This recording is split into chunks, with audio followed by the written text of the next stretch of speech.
Alexander Zverev of Germany is in the quarterfinals of the US Open. But it was what one fan said during his serve that is making headlines. The phrase is seen on your screen. Zverev heard it and immediately went to the chair. He, as in the fan, just used the most famous Hitler phrase there is in the world, Zverev said. He would repeat himself to make sure the chair heard him correctly, and the chair demanded to know who uttered the phrase.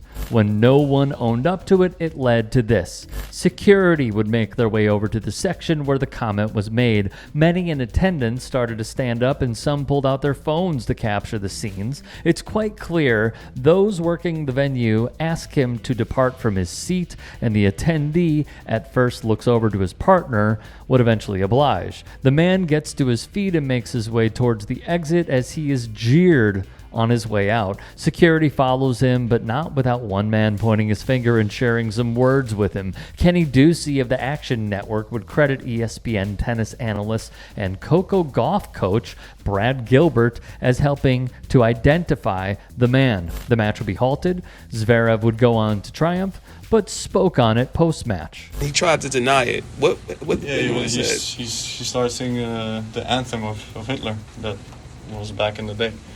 It was Deutschland über alles, and it was a bit too much. I think he was getting involved in the match for a long time though, and I think I don't mind it. I love when fans are loud. I love when fans are emotional, but I think, me being German and not really proud of that history, it's not really a great thing to do. And I think him sitting one of the front rows, I think a lot of people heard it, so if I just don't react, I think it's bad from my side. And with that, Alexander Zverev has now done more than Florida Governor Ron DeSantis has when it comes to Nazis. Meanwhile, via DW, Deutschland über alles was misused by Hitler and the Nazis to emphasize what they saw as Germany's superiority to all other nations. The intersection of sports and politics saw this take place at Hitler's coming out party, the 1936 Berlin Games. Konrad Adenauer, the first chancellor of West Germany, would reintroduce Lied der Deutschen after the Nazis lost World War II. However, he made it clear only the third verse would be sung. Alas, only the third verse is sung in the German national anthem.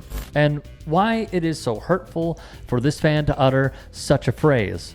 There was a similar gaffe in sports about 6 years ago. At the Fed Cup in Hawaii, the German national anthem was sung by soloist Will Kimball.